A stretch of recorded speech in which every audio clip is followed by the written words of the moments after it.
मानता नहीं है, जातिया जातिया उसको मानता है, लेकिन स्वर्ण कास्ट की मानता नहीं है। जो भील बिलनी को एक बुजुर्ग महिला 50 साल की थी, बकरी गाय चराने जो भी गई थी, राजपूत समाज के एक भाई एक बुजुर्ग ने उसको, मेरे को शिव जी का भार आया, दे छतरी से मारा और वो औरत मर गई। इसके लिए हमने राज तिलक के अंदर बहुत बड़ा कार्यक्रम किया था।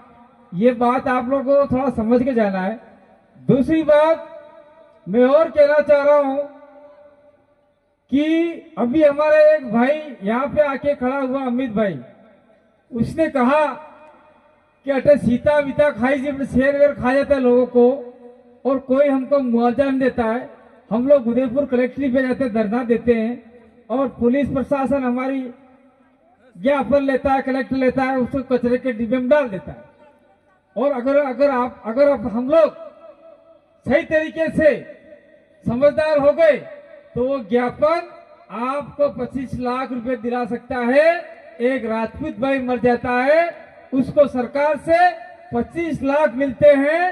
एक भील ग्रासिया जो भी आदिवासी मर गया उसको 50,000 रुपये से 5 लाख रुपए देके ठंडा करा देते हैं। और हमारी मांग ये रहती है कि एक आदमी को 25 लाख रुपया उसके परिवार को सरकारी नौकरी मिले। ये बात हम लोग जन जागृति के मार्फत से फैला रहे हैं और जब भी ये मामला पूरे इलाके में फैल जाएगा तो निश्चित रूप से ऐसा हो सकता है। ये आपको जागने की जरूरत है। हम लोग ये कह रहे हैं और यहाँ कोई पार्टी की बात नहीं है, लेकिन मैं कहना चाह रहा हूं आप लोगों को कि आप लोग जरा कान खोल के सुन लीजिए। आप लोग चुनाव आते ही कोई दारू देता है, कोई पुकड़ू वाले, कोई पाड़ो वाले, कोई बकरू वाले ने साठवान वाले, इन्हें वोट डाल दो। वोट उसको ही देते हैं आप लोग। तो चाटना का देता है, मुर्गा देता है, मीट देता है, दारू देता है, वो खा पी के एक दिन में सवेरे हंग जाते, मुक जाते, 5 साल तक किसी का भला नहीं करता ऐसा नेता। हेडपंप लेने जाओगे तो कहेगा नहीं मैंने तो वोट पैसा दे के लिया, तेरा काम नहीं करूंगा, जाओ। इसलिए हम लोग आपको जगा रहे कि आप लोग कांग्रेस हो, बीजेपी हो, कोई भी पार्टी हो, क्या उस पार्टी का जो पदाधिकारी है, जिला अध्यक्ष है या जो आपका मंत्री संतरी मुख्यमंत्री बनता है वो आदिवासी होता है क्या? घंटे ही नहीं होता है और आपका काम करेगा नहीं। जयपुर के अंदर एक कमरे में बैठे बैठे प्लान बनाएगा कि गोविंदा के आदिवासियों को क्या देना है। इसमें हम एमने समझता हो कि ग्रासियर हमें बदर डाल दें बिलन का मानते हैं। ग्रासियर बिल और जो भी है इस इलाके के अंदर उसको क्या देना है वो बात एक बंद कमरे में वो तय करते हैं। तय करने के बाद में जहां आपको 100 रुपये का अधिकार देना होता है वहां आपको 5 रुपये में देके ठंडा कर देते हैं। 5 रुपया। इसलिए आज हमारी ये हालत है। हम कांग्रेस और बीजेपी को बार बार वोट देते आए हैं।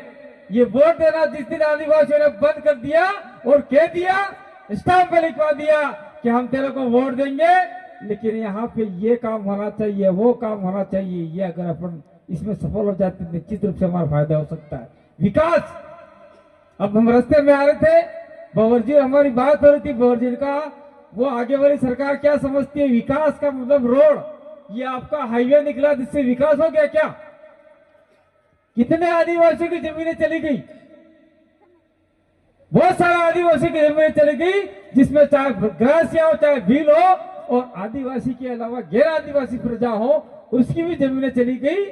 लेकिन यहाँ जगह जगह टोल नाके बना दिए हैं। उस टोल नाकों का आपका कलेक्टर, एसपी, एसडीएम, तहसीलदार, थानेदार, पुलिस प्रशासन और एमएलए, एमपी वो तो फ्री में जाते हैं और आप अगर कोई गाड़ी लेके जाते हो तो पैसा लेते हैं।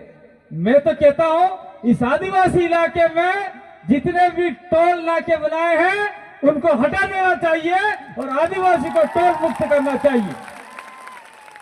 ये लड़ाई में पहले से लड़ने वाला था, लेकिन मैं आप लोगों को धन्यवाद देता हूँ।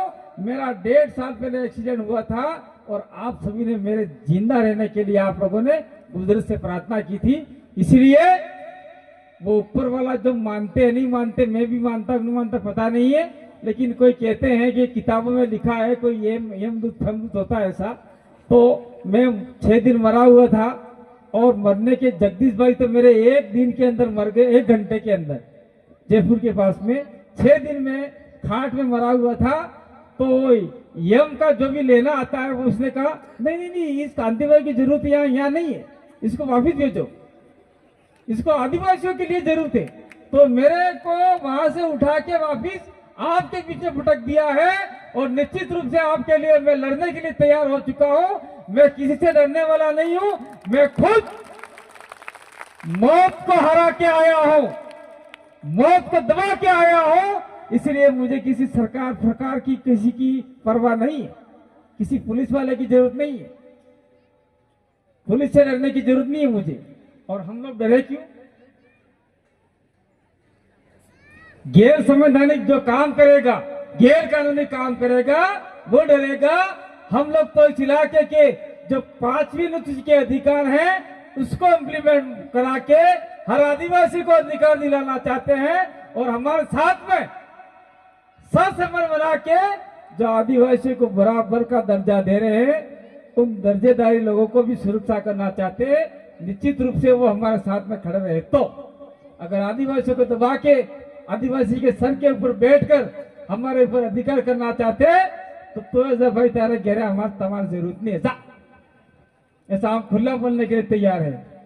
दूसरा बात यह है कि ये जो गोगुंदा का इलाका है, गोगुंदा का इलाका है ये, और थोड़ा सा पास में जाए तो कोटड़ा का इलाका है। और कोटड़ा के लोग आज भी